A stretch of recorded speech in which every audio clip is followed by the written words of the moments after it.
Well defined object का जो collection होता है बाबू उसको सेट्स बोलते हैं।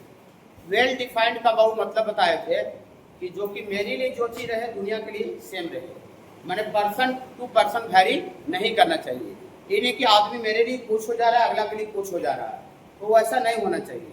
हम बोले तो जैसे ब्यूटीफुल हो गया, रिच पर्सन, पुअर पर्सन, ये सब आदमी दर आदमी बदल जाता है नहीं। हाँ, वो सब सेट्स का कैटेगरी नहीं आता है, लेकिन वॉवेल का सेट फिर बाबू हाँ ये हो गया। चाहे मान लेते हैं कि भारत में जितना भी जैसे मान लेते हैं कि स्टेट है उसका एक सेट बनाया जा सकता है, वो तो सबके लिए सेम रहेगा। भारत का state person to person vary तो नहीं करेगा। तो वेल डिफाइंड ऑब्जेक्ट का कलेक्शन को आप सेट बोलते हैं। ओके बाबू, हाँ वेल डिफाइंड का मतलब बता दिए थे। और सेट्स को बाबू capital A, capital B, capital C, capital D letter से बाबू इंडिकेट किया जाता है, डिनोट किया जाता है, रिप्रेजेंट करते हैं। Capital A, capital B, capital C, symbols हटाते हैं बाबू। हाँ, और इसके बाद बाबू आपको बताए थे बाबू सेट्स को हम लोग दो तरीका से बाबू रिप्रेजेंट करते हैं। एक रोस्टर फॉर्म में बाबू रिप्रेजेंट करते हैं और दूसरा बाबू सेट बिल्डर फॉर्म में।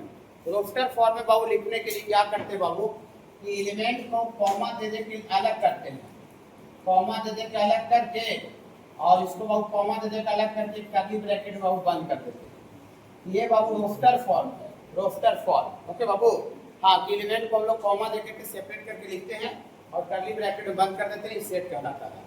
और एक और बाबू बताए थे सेट बिल्डर फॉर्म, में हम लोग एलिमेंट को नहीं लिखते हैं, एलिमेंट को नहीं लिखते, उसका गुण को लिखते हैं, उसका खूबी को लिखते हैं।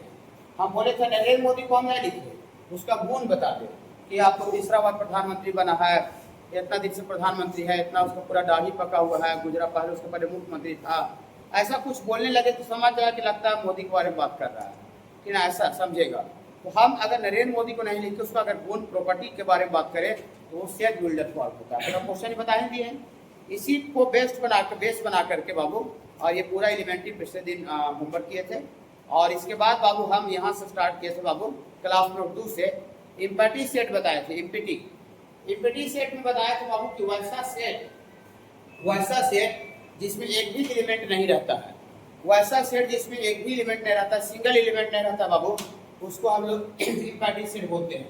जैसे ऐसे आपको बताए थे कि x बराबर नेचुरल नंबर है और जो x है वो 3 से छोटा और 2 से बड़ा है, ऐसा को बोल दिया, ऐसा सेट बोल दिया। तो 2 से बड़ा और 3 से छोटा कोई नेचुरल नंबर हो सकता है नहीं, माने इसमें जो सेट बनेगा उसमें एक भी एलिमेंट नहीं रहेगा। और जब एक भी एलिमेंट नहीं रहेगा बाबू तो हम उसी को बाबू इम्पैटी सेट बोलते हैं। इम्पैटी का मतलब खाली, बक्सा खाली। और इम्पैटी सेट को हम बाबू बोले थे कि हम लोग ये फाई से रिप्रेजेंट करते हैं, फाई सिंबल से। कि बाबू ऐसे करते हैं, ट्रिगोनोमेट्री में देते हैं, जिसको थीटा पढ़ते हैं और पेट नीचे तक खिंचा जाता है ना, इसको फाई पढ़ते हैं, फाई बोलते हैं। इम्पैटी सेट को किससे रिप्रेजेंट किया जाता है बाबू? फाई से, सब बताया हुआ है। इसके बाद बाबू सिंगलटन सेट था, सिंगलटन सेट असाइनमेंट से बोल रहे हैं। सिंगलटन सेट, सिंगल मतलब अकेला होता है, वैसा सेट जिसमें सिंगल एक एलिमेंट हो, वैसा सेट जिसमें सिंगल एक एलिमेंट हो। अब एक एलिमेंट चाहे कुछ भी हो सकता है, जैसे खाली मान लेते हैं 4 ऐसे करके लिखे, इसमें सिंगल एक ही एलिमेंट है, तो जिसमें सिंगल एक एलिमेंट रहता है बाबू उसको हम लोग सिंगलटन सेट बोलते हैं। सिंगल मतलब अकेला होता है ये बाबू। ओके बाबू, चलिए इसके बाद फाइनाइट और इनफाइनाइट सेट।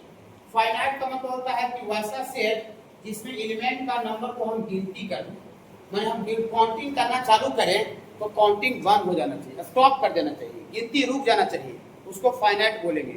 और जिसमें गिनती काउंटिंग जो है वो रुके ही नहीं, हम मर जाए, मेरा बाल बच्चा भी गिनते गिनते मर जाए, सोचिए, फिर उसका बाल बच्चा मर जाए, खत्म नहीं हो रहा है। नदी का बालू को कोई कहेगा गिन लो, गिना एक दो ठीक है नहीं, तो वो जिसमें कभी गिनती खत्म ही नहीं हो उसको इनफाइनाइट सेट बोलते हैं। ओके बाबू, फाइनाइट इनफाइनाइट बहुत आसान चैप्टर है बाबू, खाली बस क्लास में प्रेजेंट हो जाना है, अलग से कुछ टाइम आपको नहीं लगाना पड़ता होगा, ठीक है, खाली क्लास आ जाना है। देखिए और चैप्टर में क्या होता है कि क्लास भी आना पड़ता है और घर पर भी बहुत मेहनत करना पड़ता है, तब वो चैप्टर कंप्लीट होता है। सेट ऐसा नहीं है, सेट काफी आसान चैप्टर है। देखिए इसके बाद बाबू इक्वल सेट बताए थे। इक्वल सेट में बताए थे बाबू, इक्वल सेट में बताए थे कि अंदर का एलिमेंट पूरा का पूरा सेम रहना चाहिए। और अभी बच्चा पूछे कि इक्विवेलेंस सेट बताइए, तो इक्विवेलेंस सेट में एलिमेंट सेम होना, सॉरी नंबर सेम होना चाहिए, माने अंदर का जो टोटल नंबर है ना एलिमेंट, वो संख्या सेम होना चाहिए, संख्या, हाँ संख्या सेम होना चाहिए, लेकिन इक्वल सेट में संख्या से मतलब नहीं है कि ना, इक्वल सेट में पूरा अंदर का अंदर एलिमेंटे से होना चाहिए। जैसे ऐसे कोई सेट ए लिखे, सेट यहाँ पर लिखे 1, 2, 3 और यहाँ सेट कोई बी लिखे बाबू, यहाँ भी आपका 3, 2, 1, ये आगे पीछे नहीं होता है। इसमें कौन कौन सा एलिमेंट है? 1, 2, 3, इसमें भी 1, 2, 3 है, इसमें 3 2 और सजाओ जाने रहे एलिमेंट को हम आगे पीछे भी करके लिख सकते हैं। इसमें भी एलिमेंट 1, 2, 3 है, इसमें भी एलिमेंट 1, 2, 3 है, माने इसका एलिमेंट और इसका एलिमेंट हूबहू मैच कर जा रहा है, अंदर का पार्ट पूरा मैच कर जा रहा है। ये बाबू दोनों सेट को बाबू हम लोग इक्वल सेट बोलते हैं।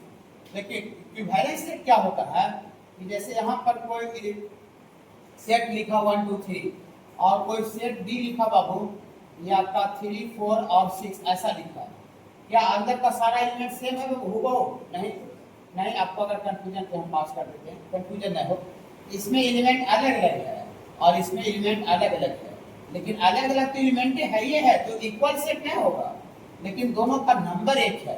इसमें भी नंबर क्या एलिमेंट का संख्या है? 3, तो इसको Na लिखते हैं। Na का मतलब होता है number of elements, number of elements in set A. Set ए में क्या एलिमेंट है, क्या मेंबर है, एलिमेंट को ही मेंबर बोलते हैं। क्या बाबू, क्या मेंबर है बाबू? 3 गो। और सेट बी में भी क्या मेंबर है बाबू? मेंबर में केवल सदस्य बाबू, एलिमेंट 1, 2, 3 एलिमेंट है। तो इसमें देखिए दोनों का संख्या बराबर है, तो दोनों का संख्या जब बराबर है तो Na बराबर Nb हो गया, तो हम इस सेट को बाबू इक्विवेलेंट सेट बोलते हैं। माने एलिमेंट का संख्या, अंदर का संख्या बराबर है, अंदर एलिमेंट का वैल्यू अलग अलग है, लेकिन एलिमेंट का नंबर अगर सेम है तो हम उसको इक्विवेलेंस बोलते हैं। लेकिन अंदर का एलिमेंट अगर हूबहू सेम हो जाए तो उसको इक्वल सेट बोलेंगे। इक्वल और इक्विवेलेंस समझ रहे बाबू? इक्वल और इक्विवेलेंस समझ रहे बाबू?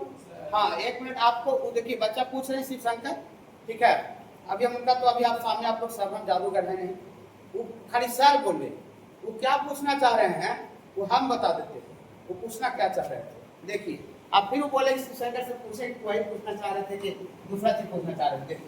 देखिए उस शिव शंकर पूछना चाह रहे थे कि सर हम लोग इक्वल सेट को इक्विवेलेंट सेट बोल सकते हैं कि नहीं, कि ना इक्वल सेट को इक्विवेलेंट सेट बोल सकते हैं कि नहीं।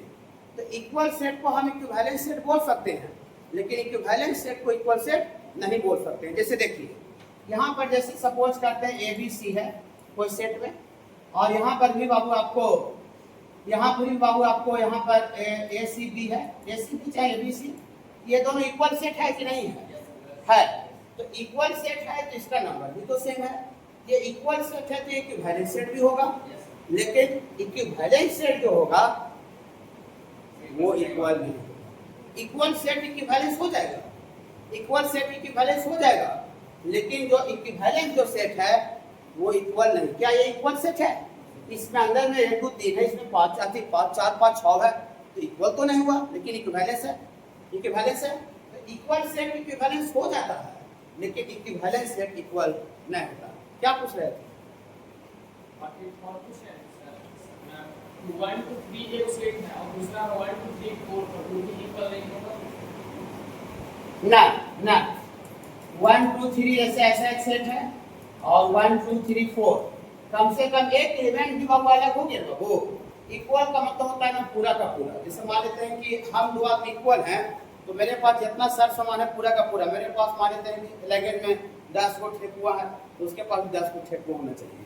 मेरे पास हम घड़ी पहन लें तो उसके पास घड़ी पहनना चाहिए, कि ना। एट टाइम ट्रेन में, ठीक है, मेरे पास 5,000 रुपये कैश है, उसके पास 5,000 कैश होना चाहिए। मेरे पास 20,000 का मोबाइल, उसके पास 20,000 का मोबाइल होना चाहिए। हम चश्मा पहले, उसको चश्मा, तो इक्वल होगा, मैंने हर एक चीज़ में इक्वल। अगर मान लेते हम चश्मा मेरे पास है और उसके पास चश्मा नहीं है, बाकी सब चीज़ है, तो इक्वल नहीं होता। इक्वल का मतलब पूरा का पूरा हूबहू, ठीक है। ऐसा कोई नहीं सोच रहा है 3 को मिल रहा है तो कम आप सोच रहे हैं, नहीं 3 को मिला तो अच्छा सोच रहे हैं, हम कम नहीं सोच रहे हैं, लेकिन इक्वल में पूरा का पूरा मिलना चाहिए।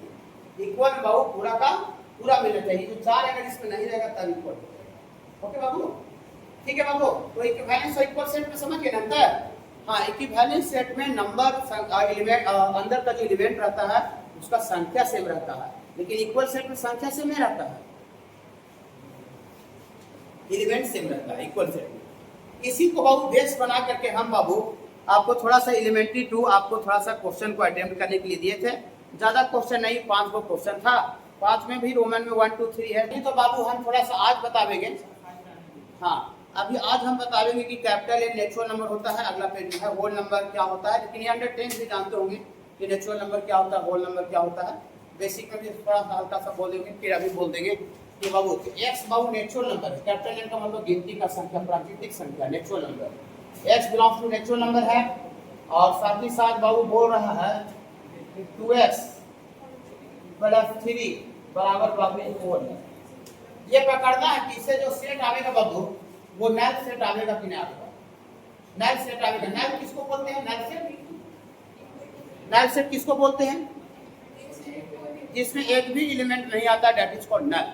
जिसमें सिंगल एलिमेंट आता है, सिंगल टर्म। ओके, बहुत मजा आ रहा चैप्टर सर, कोई दिक्कत नहीं होगा। ठीक है, देखिए इसीलिए चीज को संडे को स्टार्ट किए, थोड़ा थोड़ा करते करते अपना संडे को ऐसे भी आप घर पर रहते तो टाइम जैसे तैसे भी खत्म हो जाता।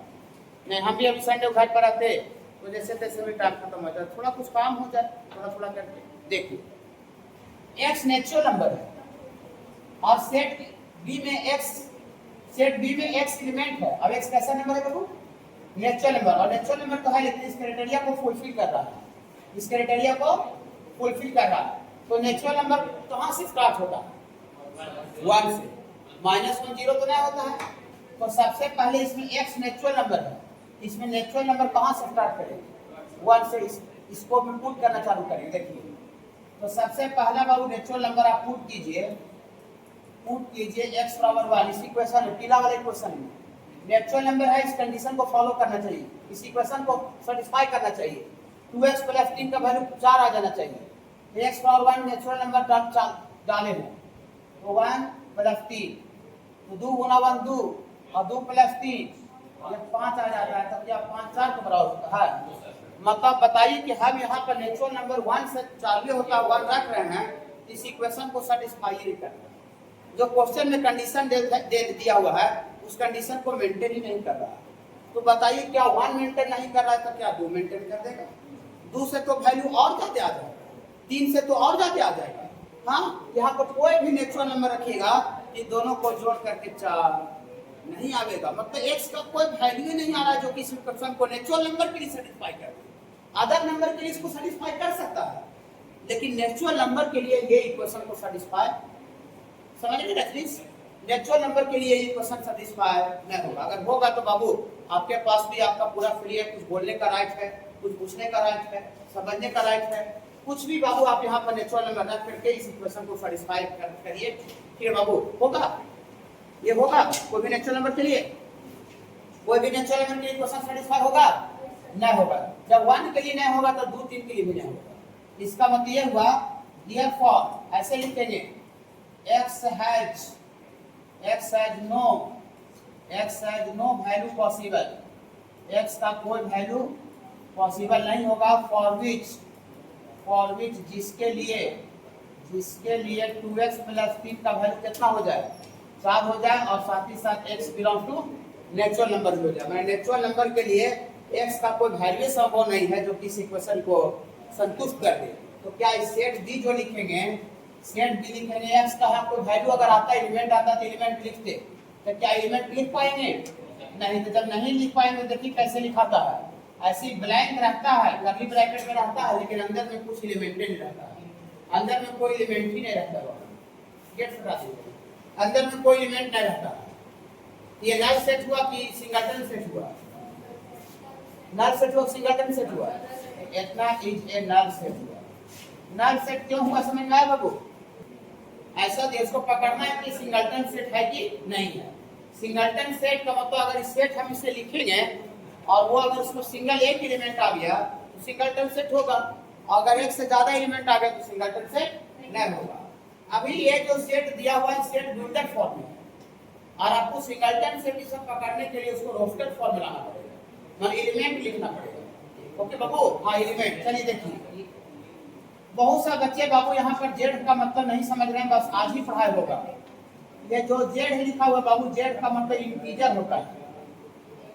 जेड का मतलब क्या होता है बाबू? इंटीजर। अब इंटीजर पॉजिटिव भी हो सकता है, इंटीजर नेगेटिव भी हो सकता है।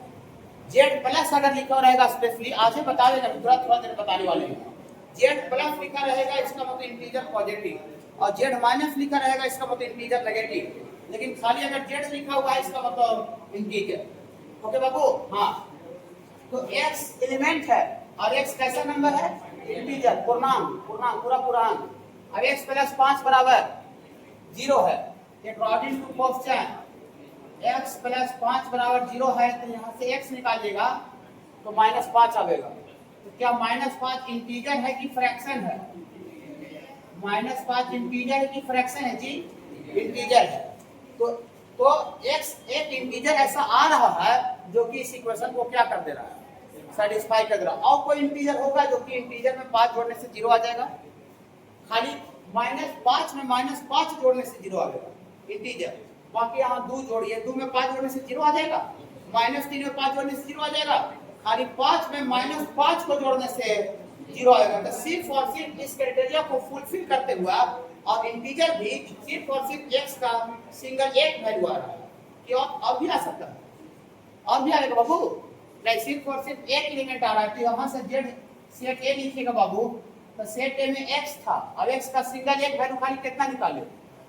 -5, जो किसको फॉलो कर रहा है? -5 छोड़ा के कोई भी वैल्यू उसको फॉलो नहीं करेगा, उसको सेटिस्फाई नहीं करेगा। तो खाली सेट में ए वैसे दिखाएगा। इस सेट में सिंगल एक ही एलिमेंट खाली -5 आ रहा है। तो जिस सेट में सिंगल एक एलिमेंट बाबू आता है, चाहे वो -5 हो, 4, 3 चाहे जो भी अंदर हो, लेकिन खाली एक एलिमेंट अगर रहता है तो हम उसी सेट को बाबू सिंगलटन सेट बोलते हैं। ये जो सेट जो दिखाया है, क्या ये सिंगलटन सेट है? हाँ, तो इतना is a singleton set. Single का मतलब होता है बाबू अकेला बाबू।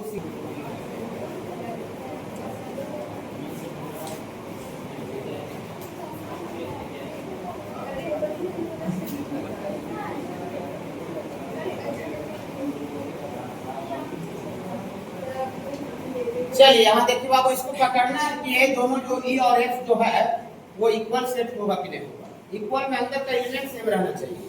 इक्विवेलेंस में एलिमेंट का संख्या सेम होता है और इक्वल सेट में अंदर का एलिमेंट सेम रहता है। ओके, इक्वल और इक्विवेलेंस में अंतर समझ रहे हैं ना? चलिए, तो चलिए अगर दोनों से बाबू सेट लिखते हैं उससे तुरंत पता चल जाएगा। देखिए अब ई वाला से बाबू लिखते हैं ई बराबर x such that x belongs to z। z का मतलब बाबू, z का मतलब इंटीजर, पूरा पूर्णांक, इंटीजर पूर्णांक, और साथ ही साथ x का स्क्वायर लेस इक्वल 4 दिया हुआ है। चलिए सुनिए, अकॉर्डिंग टू क्वेश्चन x का स्क्वायर लेस इक्वल 4 है और साथ ही साथ x इंटीजर भी है। तो हमको यहाँ से x निकालना है। x जो x निकलेगा वही सेट ई का एलिमेंट आएगा, सेट ई का एलिमेंट। तो हमको x निकालना पड़ेगा। तो x स्क्वायर से कोई पूछेगा x कैसे आता है? x स्क्वायर से x कैसे आता है? स्क्वायर को बता करके नहीं, x स्क्वायर से x कैसे आता है? स्क्वायर को मिटा के स्क्वायर रूट करके, तो दोनों तरफ स्क्वायर रूट ले ले। Taking square root both side. Basic में पढ़ाया स्क्वायर रूट? हाँ, देखते हैं बेसिक में बहुत बड़ा चीज पढ़ाई है बाबू। ये पूरा 2 साल तक आप फील कीजिएगा, 2 साल तक का, 2 साल तक उस चीज को आप महसूस कीजिएगा। Taking square root both side, तो स्क्वायर रूट बाबू थोड़ा सा सोल्व कर देते हैं। एक्स स्क्वायर का स्क्वायर रूट पूरा सिलेबस में 1 जाएगा, मॉड ऑफ एक्स। देखिए मॉड ऑफ एक्स और 4 का स्क्वायर रूट 2। मॉडलेस किस तरह का क्वेश्चन बताए थे? बहुत जान करके बताए थे, जान कर। वैसा लेंथ, मॉडलेस मतलब लेंथ, वैसा लेंथ जो कि 2 के छोटा या बराबर है। हाँ, मॉडलेस को लेंथ भी बोलते हैं। काहे लेंथ बोलते हैं समझ रहे हैं? क्योंकि मॉडलेस का वैल्यू भी नेगेटिव नहीं होता है और लेंथ भी कभी माइनस में नहीं होता, इसलिए मॉडलेस को लेंथ बोला जाता है। ओके बाबू, देखिए इस तरह का क्वेश्चन कैसे बनाते हैं बाबू? ऐसा बनाते हैं। जो बच्चे थोड़ा बेसिक का क्लास अगर नहीं किए होंगे मॉडलेस का, उनको यहाँ पर परेशानी हो सकता है। फिर बाबू हाँ, लेंथ वैसा लेंथ जो कि 2 के छोटा है या बराबर है। इस लेंथ को किससे कंपेयर करना है? 2 से। तो लेंथ को 2 से कंपेयर करना है तो यहाँ x एक्सिस पर 2 को इंडिकेट करते हैं और पीछे x का वैल्यू -2। अगर 4 से कंपेयर रहता ये 4 - 4 इंडिकेट करते। ओके, चलिए अगर आपसे बाबू हम पूछते हैं कि बाबू ये ऑरिजिन से लेकर 2 तक ये लेंथ कितना है? Length 2 unit. अब 2 मीटर हो किलोमीटर हो, सेंटीमीटर हो, लेकिन ये लेंथ है कितना बाबू? 2। लेकिन यहाँ जो लेंथ है वो 2 के बराबर भी है, इक्वल है, p वाला नीचे इक्वल। इनइक्वालिटी पढ़ा दिए, मॉडुलस भी पढ़ा दिए। ये लेंथ 2 के इक्वल है तो 2 को लेके छोड़ दे, लेंगे तो 2 को लेने के लिए इंटरवल भी पढ़ा दिए, क्लोज इंटरवल 2 को इंक्लूड कर लिए। अब छोटा है तो छोटा है तो ये लेंथ छोटा है 2 से, तो इधर जाने तब लेंथ छोटा होगा, कैसे जाने तब इधर जाने तब ना। देखिए बोला ना छोटा है, इसमें 60 जाएगा तो लेंथ खत्म हो जाएगा, 60 जाएगा तो लेंथ खत्म हो जाएगा। ये सब पूरा सिलेबस में टपकते रहेगा, पूरा सिलेबस। ये भी लेंथ कितना बाबू? 2 ही, लेकिन यहाँ लेंथ 2 के बराबर है तो 2 को ले लिए। और लेंथ छोटा है 2 की, लेंथ छोटा है, लेंथ इधर मुंह बांध तो लेंथ छोटा है, तो लेंथ छोटा है तो इधर जाएंगे तब छोटा होगा, इधर जाएंगे तब, हाँ इधर जाएंगे तब ना। देखिए छोटा हो रहा है ना, इसमें 60 जाएगा तो 0 हो जाएगा। देखिए ओके बाबू, तो x का वैल्यू कहाँ, x का वैल्यू लिखना है, x का वैल्यू कहाँ से कहाँ तक आ रहा है? x का वैल्यू आ रहा है -2 से छोटा है बराबर और -2 से बड़ा है।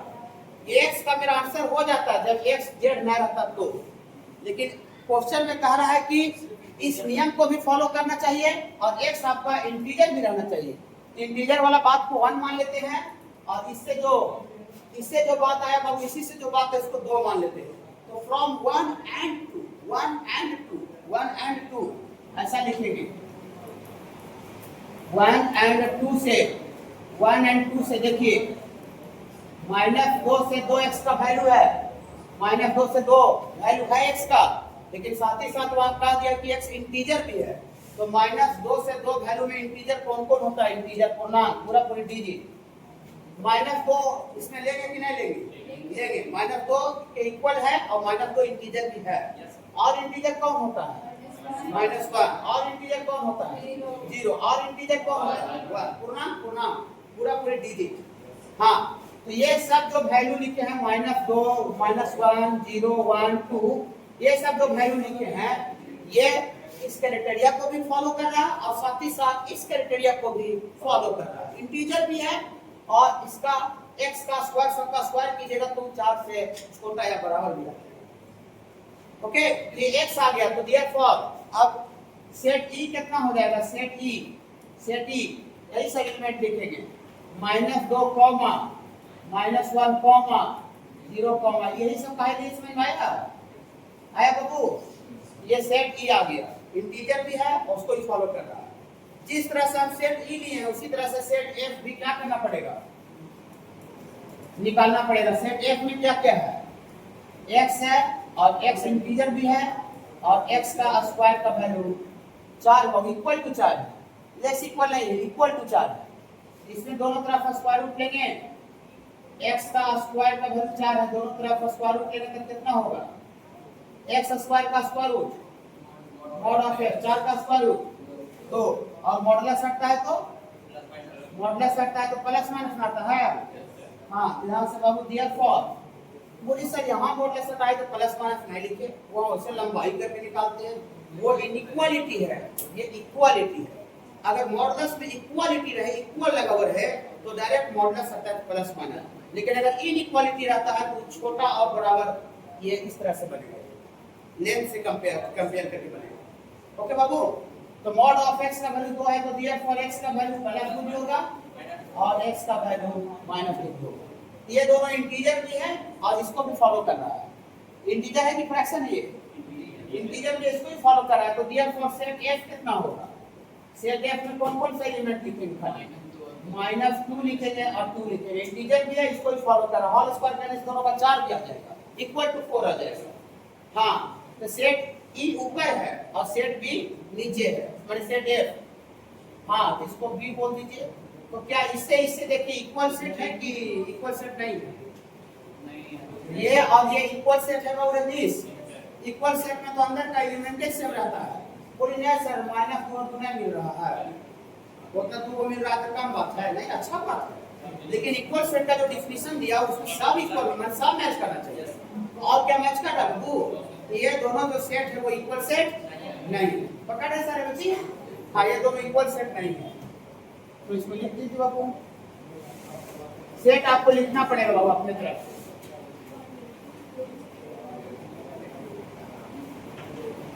From capital A and B से जो सेट ई जो है वो not equal to, they are not equal set, equal set नहीं समझना पड़ेंगे। जिसमें बाबू गिनती जो काउंटिंग स्टार्ट करे ना तो काउंटिंग बंद हो जाना चाहिए, काउंटिंग माने गिनती बंद हो जाना चाहिए, उसको फाइनाइट बोले। अब गिनती जब नहीं बंद, हम पूरा जीवन भर गिनते रह गए, खत्म नहीं हुआ। मेरा बाल बच्चा गिनते रह गया तब पर ही बंद नहीं हुआ, फिर उसका बाल बच्चा जन्मा, वो भी गिनने में ही लगा हुआ है, खाना पीना छोड़ के गिनने में लगा हुआ है, तब पर भी नहीं बंद हो रहा है। तो समझ जाएंगे कि यार 2-3 पीढ़ी तक नहीं जब खत्म हो रहा है तो कहिए खत्म होगा नहीं, इसका मतलब वो इनफाइनाइट सेट है। ओके बाबू, चलिए देखिए 1 नंबर में क्वेश्चन है बाबू। 1 नंबर ए बराबर set of all triangle in plane, मैंने प्लेन में सारा ट्रायंगल का सेट, प्लेन में समतल होता है, ये बोर्ड समतल है कि ऊबड़ खाबड़ है, समतल है, इसी समतल में सारा ट्रायंगल का सेट, देखिए सारा ट्रायंगल का सेट ए बराबर, अब कैसा ट्रायंगल कह रहा है वो भी नहीं है, खाली ट्रायंगल कह रहा है, तो किसी भी तरह का ट्रायंगल बन सकता है, किसी भी तरह का, छोटा बड़ा सा, ठीक है, ऐसे करके बताइए ये जो ट्रायंगल जो है वो कभी बंद हो जाएगा कि नहीं बंद होगा? खाली ट्रायंगल का है, त्रिभुज बनाना, तो त्रिभुज हम पूरा जीवन भर ऐसे करके बनाते रहेंगे, ऐसे बनाते, बड़ा बनाए, कभी छोटा बनाए, कभी ऐसे खींच दिए, कभी ऐसे खींच दिए, कभी गाड़ी कह रहे हैं 3 साल से खाली घेर देना, समझे? हाँ, कभी पूरा बड़ा बना दिए, कभी पूरा गोल बना दिए, कभी छोटा बना दिए, कभी राइट एंगल बना दिए, कभी साइड 5 से कर दिए, तो कभी खत्म होगा? बोलने से खत्म हो जाएगा? नहीं खत्म होगा। हाँ, अगर ऐसा कहता कि right angle triangle having sides 3, 4, 5 ऐसा करके कह देता कि जिसका बेस 3 या 4 तो वो खत्म हो जाएगा, वो एक ही को बना खत्म हो जाएगा। लेकिन इसमें खाली क्या है, ट्रायंगल बनाना, ट्रायंगल किस शेप का बनाना, साइज का बनाना, किस फॉर्मेट का बनाना, थोड़ी कोई इंफॉर्मेशन है।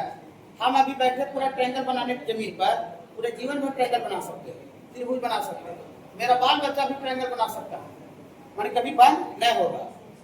समझ रहे हैं कि नहीं समझ रहे हैं?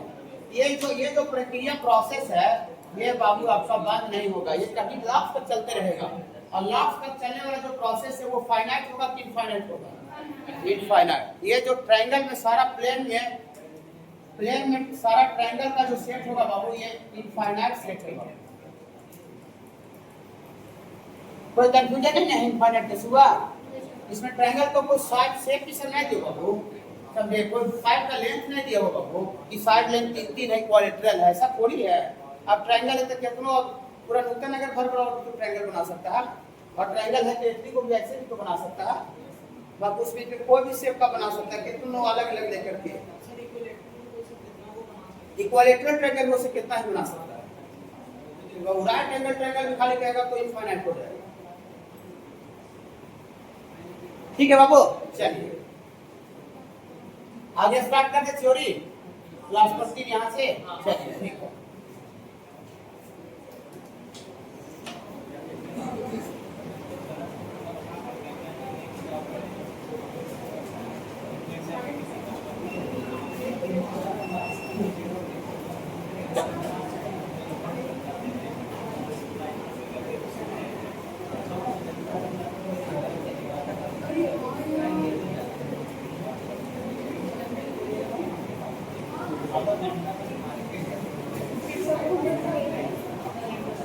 Set A is set to B subset of set B, माने कोई सेट ए को बाबू हम लोग बी का सबसेट बोलते हैं, सेट ए को बी का सबसेट बोलते हैं, सेट ए को बी का सबसेट बोलते हैं। क्या बोलते हैं? इफ यदि, एवरी का मतलब प्रत्येक होता है, इफ एवरी एलिमेंट ऑफ ए, माने ए सेट ए का प्रत्येक एलिमेंट, सेट ए का हर एक element is also an element of B, माने सेट ए का हर एक एलिमेंट, सेट ए का प्रत्येक एलिमेंट सेट बी में होना चाहिए। माने सेट ए का प्रत्येक एलिमेंट अगर सेट बी में है तो हम बोलते हैं कि जो ए है वो बी का सबसेट है, ए जो है वो बी का सबसेट है। और इसको मैथमेटिकली बाबू इस तरह से लिखते हैं, ए ऐसे लिख करके हॉरिजॉन्टल यू लिख करके लंबा टाइप का यू समझते हैं, ऐसे लिखाता है कि खड़ा नहीं लिखना, हॉरिजॉन्टल लिखना, जमीन पर सुता करके, और ऐसे एक लाइन दे दीजिएगा। तो इसी को बहुत मैथमेटिकली क्या पढ़ते बाबू? सबसेट। मैंने यहाँ पढ़ेंगे ए सबसेट है बी का। बोली सर समझ नहीं पा रहे हैं कि आप क्या बताना चाह रहे हैं? देखिए ऐसा बताना चाह रहे हैं, जैसे हम लोग बाबू दो सेट लेते हैं, 1 2 3 छोटा ही लेते हैं, और एक और बाबू सेट बी लेते हैं बाबू, 1 2 3 4 5 6 ऐसा बाबू। ऊपर भी नेचुरल नंबर का सेट है लेस देन 4, नीचे भी नेचुरल नंबर का सेट है लेस देन 7, है ना बाबू, दोनों सेट है बाबू, वेल डिफाइंड है फिर बाबू। हाँ तो सेट है बाबू, ठीक है बाबू सेट। अब आप क्या देख रहे होंगे दोनों में कि सेट ए का जो प्रत्येक एलिमेंट है, हर एक एलिमेंट, वो सेट बी में भी है कि नहीं है? सेट ए का हर एक एलिमेंट सेट बी में है। हाँ है, सेट ए का एलिमेंट बी में होना चाहिए। तो सेट ए में 3 एलिमेंट है 1 2 3, सेट ए में सिर्फ 3 एलिमेंट है 1 2 3, और सेट ए का जो प्रत्येक एलिमेंट है 1 2 3 क्या हमको बी में भी नजर आ रहा है कि नहीं आ रहा है? हाँ, बाकी और उसके अलावा का नजर आ रहा है हमको नहीं देखना, लेकिन सेट ए का हर एक एलिमेंट सेट बी में भी दिख रहा है। सेट ए का हर एक एलिमेंट सेट बी में नजर आ रहा है, इसके अलावा और क्या दिख रहा है उससे आपको मतलब नहीं है, लेकिन सेट ए का प्रत्येक एलिमेंट सेट बी में भी नजर आ जाना चाहिए, बाकी उसके अलावा का और उसमें हमको मतलब नहीं है, लेकिन सेट ए का प्रत्येक एलिमेंट सेट बी में नजर आया बाबू, आया। तो अगर ऐसा हो गया, यहाँ पर लिखेंगे हेयर जो ए है ये आपका सबसेट होगा बी का, लेकिन रुक जाइएगा एक मिनट, घबराइएगा नहीं, सुन लीजिए। अगर हम इसका उल्टा थोड़ा सा बोल दें कि क्या बाबू बी जो है वो भी ए का सबसेट होगा, बी जो है वो भी ए का सबसेट होगा। अगर बी ए का सबसेट होगा इसका मतलब क्या हुआ? इसका मतलब हुआ कि सेट बी का प्रत्येक एलिमेंट सेट ए में नजर आना चाहिए। तो क्या सेट ए का प्रत्येक एलिमेंट सेट ए में नजर आएगा? नहीं, सेट ए में 4 5 6 सॉरी सेट बी में 4 5 6 है, सेट ए में तो 4 5 6 है ही नहीं है।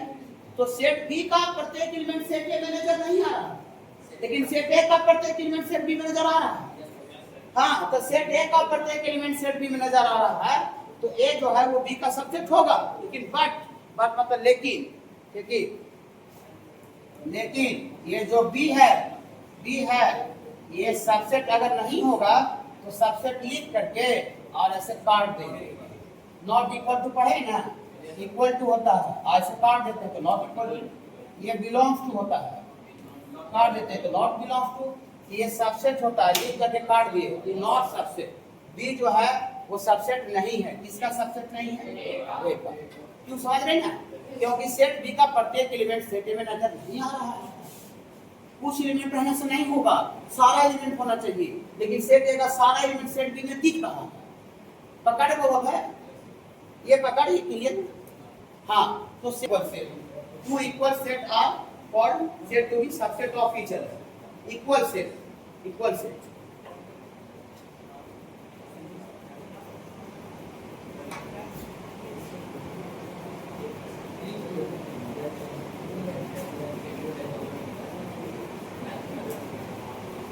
है ना, अगर ए बी का सबसेट है तो बी को बोला जाता है सुपर सेट ऑफ ए। क्या हुआ, जैसे भाषणबाजी है, ठीक ना।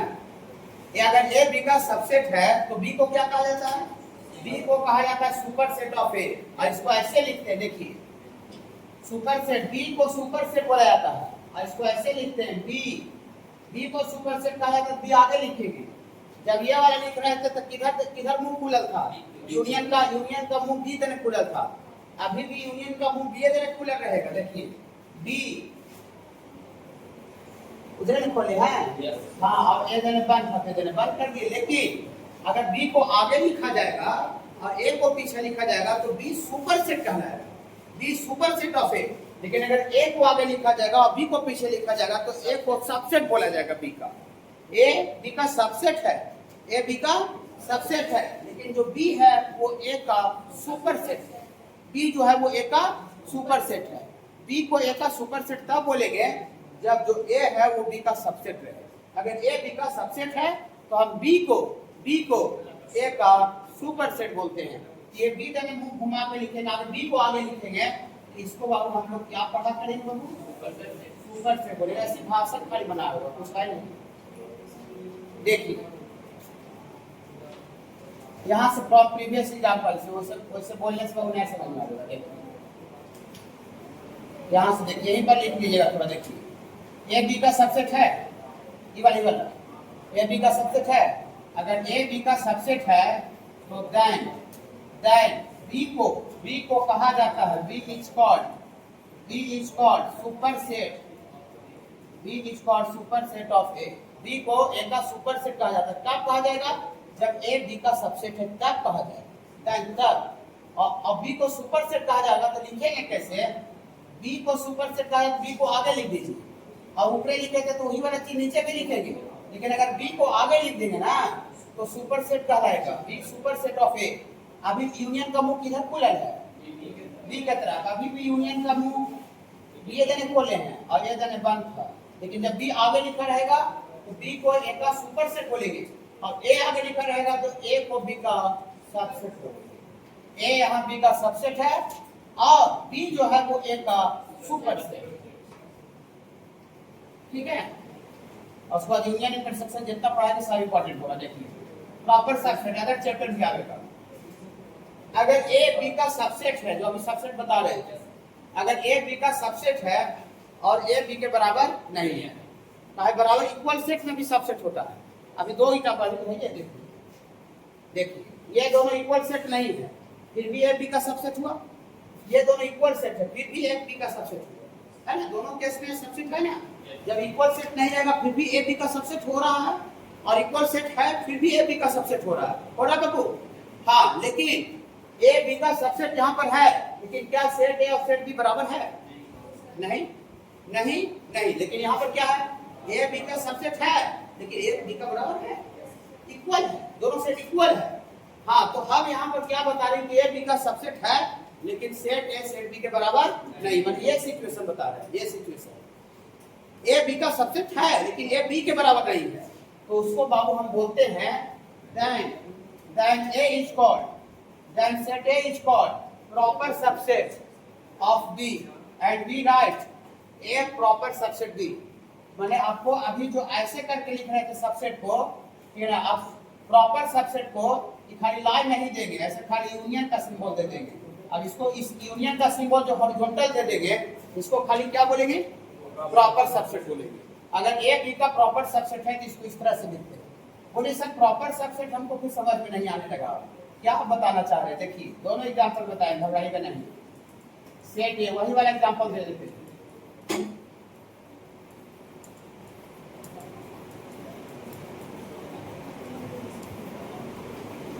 ए का सारा एलिमेंट सेट बी में है। यहाँ लिखेंगे हेयर मतलब यहाँ ए जो है वो सबसेट है किसका? बी का। लेकिन बट सेट ए जो है और सेट बी क्या इक्वल है? इक्वल सेट तो पहले ही बता दिए। हाँ, सेट ए का सारा ये दोनों का एलिमेंट अलग अलग बहुत इक्वल तो नहीं हुआ, तो ए बी का सबसेट है लेकिन सेट ए जो है वो बी के इक्वल नहीं है।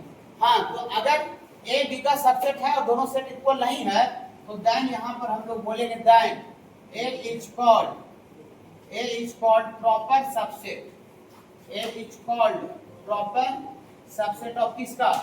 बी का। दैट मींस इसका मतलब हुआ ए जो है वो बी का। बोलिए सर प्रॉपर सबसेट कब नहीं हुआ, जरूर बताइए। प्रॉपर सबसेट कब नहीं हुआ वही बताइए। देखिए और एग्जांपल दे दीजिए।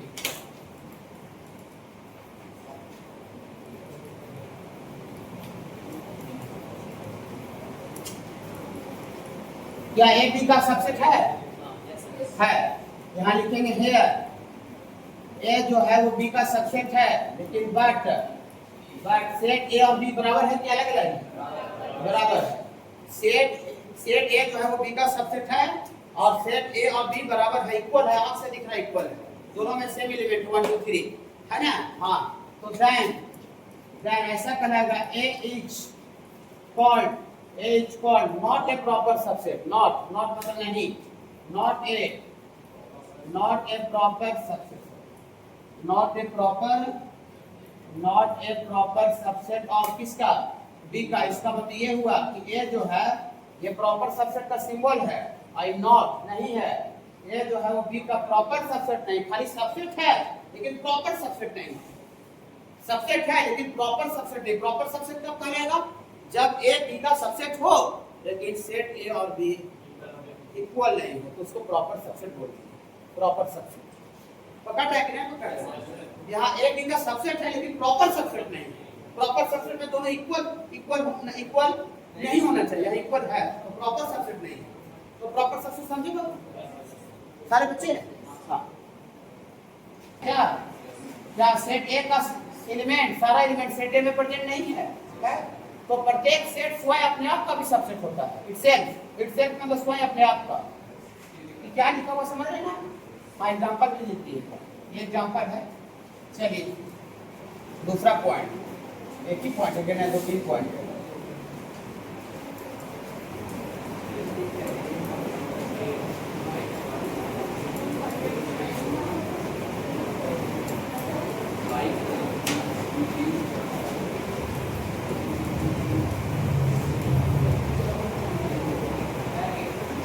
देखिए वो 1 मिनट देख लीजिए, देखिएगा 1 मिनट बाबू, 1 मिनट। इम्पैटी सेट पढ़ाए थे जिसमें कोई एलिमेंट नहीं रहता, फाइव जिसको बोलते हैं, फाइव।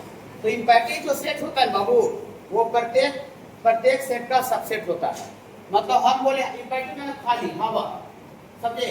हाँ, मतलब खाली चीज, हर एक चीज का सबसेट होता है। जैसे ऐसे मान लेते लिखे बाबू, सेट ए लिखे, सेट ए 1, 2, 3, 4, 5। ओके, ये जो 5 लिखेंगे, 5, ये 5 जो है वो भी आपका ए का सबसेट होगा। माने the empty set is a subset of every set, माने जो इम्पैटी सेट होता है 5 वाला, वो प्रत्येक सेट का सबसेट कहलाता है।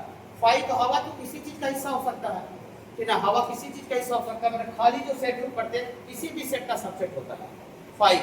माने अगर 5 सबसेट ऑफ ए लिखा हुआ है, कोई गलत नहीं लिखा हुआ, समझ रहे बाबू? The empty set is a subset of every set, माने इम्पैटी जो सेट होता है प्रत्येक सेट का सबसेट होता है। इम्पैटी सेट माने 5 जो है वो प्रत्येक सेट का सबसेट कहला सकता है, कोई भी सेट का सबसेट कहला सकता है। हवा किसी भी चीज का, मेरे पास कुछ नहीं तो किसी भी चीज का हिस्सा हो सकता है, कुछ नहीं, ठीक है? देखिए, और इसके बाद बाबू तीसरा थर्ड पॉइंट लिखा हुआ बाबू, थर्ड पॉइंट ज्यादा इंपॉर्टेंट है। The total number of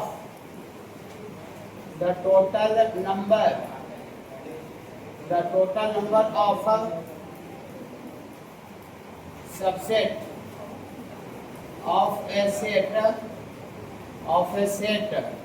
containing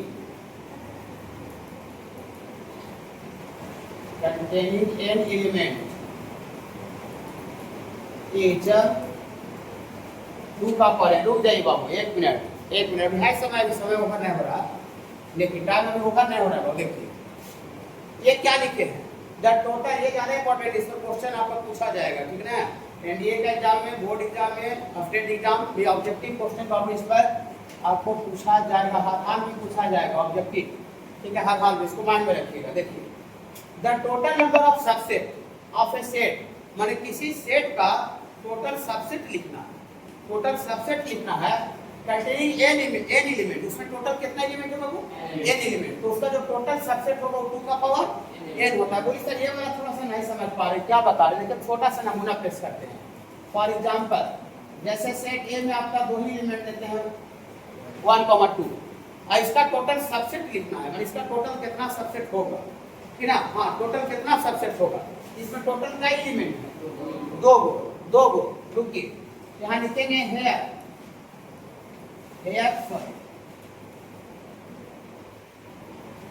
number of element in set 2 है, तो आपका टोटल सबसेट आपको प्रैक्टिकली लिखते हैं।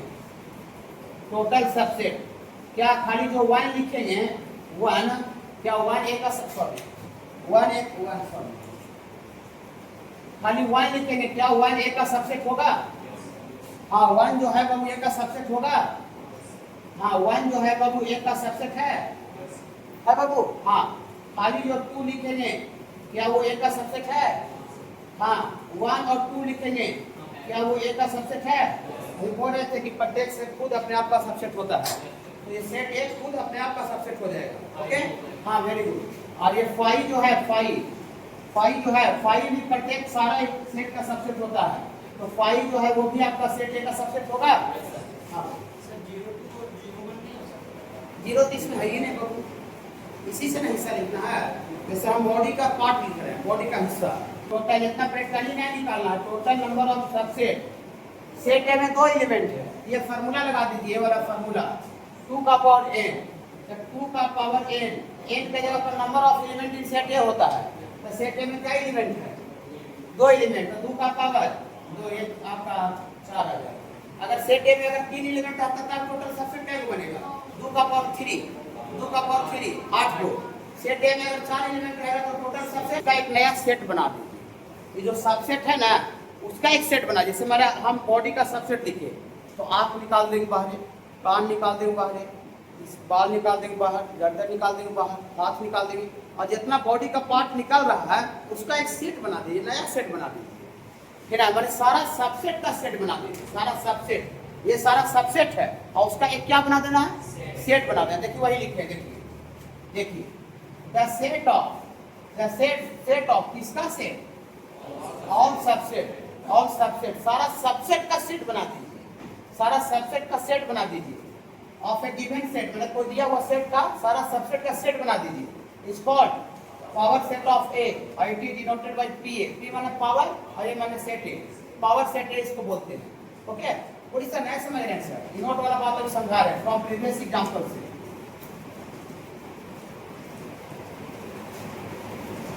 पीछे वाला एग्जांपल दिए हैं, अगर उसका पावर सेट लिखना है तो पावर सेट लिखना है पी ए बराबर, तो देखिए ये सब जो लिखे हैं बाबू, ये सब ये सारा सबसेट है कि कोई दूसरा चीज है? ये सारा देखिए क्या लिखे बाबू? सबसेट लिखे हैं। तो सबसेट टोटल उसका उस सेट का सबसेट लिखे हैं। देखिए सबसेट सब एक जगह लिखिए, देखिएगा सबसेट में पहला सबसेट क्या है? 1 सबसेट हो गया। फिर अगला सबसेट क्या है? 2। फिर अगला सबसेट क्या है? 1 2 1 2 5 है। ये सारा सबसेट है और सबसेट का सेट बनाना है, सबसेट का सेट। ये तो ऑलरेडी कॉमा दे देते लिखे दिए हैं, और कॉमा दे देते लिखते हैं तो सेट कब बनता है? सेट जब बनता है, बोलिए अभी को जी घेर रहे हैं, हाँ सेट बना, सारा सबसेट का सेट बना रहे हैं। ये सारा सबसेट है और उसका हम सेट बना दे रहे हैं, तो सारा सबसेट का सेट बना दे रहे हैं। That is called power set A, power set ए। पकड़ रहे हैं पावर सेट ए? सारा सबसेट का सेट बना दीजिए, वही पावर सेट ए कहलाता है। सारा सबसेट का सेट बना दीजिए, it is called power set. Okay, पूरी नीचे एग्जांपल में कुछ नोट में कुछ लिखे हैं। देखिए अगर सेट ए में एलिमेंट का संख्या अगर m है, सेट ए में एलिमेंट का संख्या, तो टोटल पावर सेट में जो एलिमेंट का संख्या होगा वो 2 का पावर m होगा। जैसे आप फॉर एग्जांपल के तौर पर यहाँ सेट ए में क्या एलिमेंट है? 2, तो पावर सेट में कितना एलिमेंट है? यही तो पावर सेट में क्या एलिमेंट है? 1 2 3 4 को ना। हाँ यहाँ पर लिखेंगे, देखिए देखिए लिखेंगे हेयर, ये एन ए मैंने जिसका सेट दिया हुआ तो उसमें 2 एलिमेंट है, तो therefore number of element in power set A, इसको क्या पढ़ेंगे? Number of element in power set ए। जो पावर सेट है उसका एलिमेंट का संख्या ये होगा 2 का पावर m। यहाँ m के जगह पर सेट ए में एलिमेंट का संख्या 2 है तो 2 का पावर 2 अच्छा है। ये क्या लिखे समझ में आ रहा है? सेट ए में अगर एलिमेंट का संख्या m है तो पावर सेट जो a लिखाएगा उसमें टोटल एलिमेंट का संख्या 2 का पावर m होगा। 4 होती